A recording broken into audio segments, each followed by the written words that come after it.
Dacă vreți părerea mea proprie, eu cred că ele trebuie să interzise pe teritoriul municipiului Chișinău și orice propagandă LGBT în școlile din municipiul Chișinău trebuie să fie interzisă. Asta este părerea mea proprie, ca cetățean.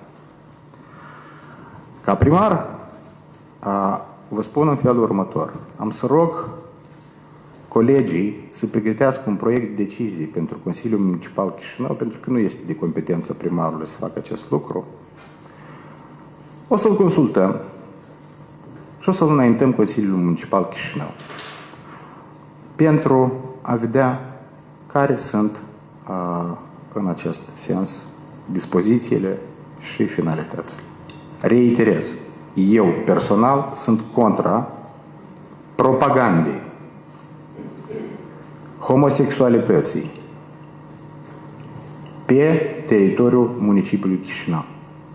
Și sunt contra propagandei aspectelor legate de homosexualitate în instituțiile educaționale din municipiul Chișinău și din toată țara. Asta este poziția mea proprie și ea este una fermă.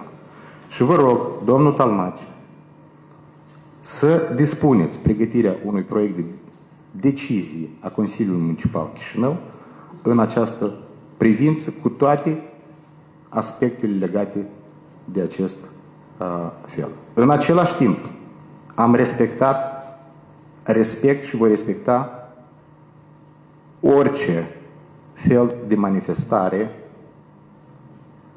a unei persoane, doar fără a promova aceste lucruri în spațiul public, în asemenea formulă. Asta este poziția mea, puteți să o notați așa cum este ea. Ea nu s-a schimbat nici de anul trecut, nici de 2 ani în urmă, nici de 3 ani în urmă, nu s-a schimbat. Asta este. Da? Iar dreptul la educație, la muncă, la asistență socială, la servicii de sănătate, în mod obligatoriu trebuie asigurate pentru toți egal.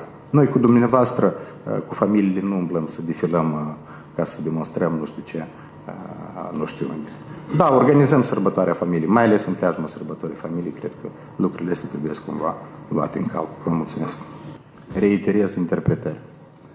Deci avem sute de apeluri și solicitări din partea părinților pentru a interveni cumva în ceea ce ține de propaganda homosexualității pe teritoriul municipiului Chișinău. V-am spus, poziția mea fermă, nu au căta tot felul de parade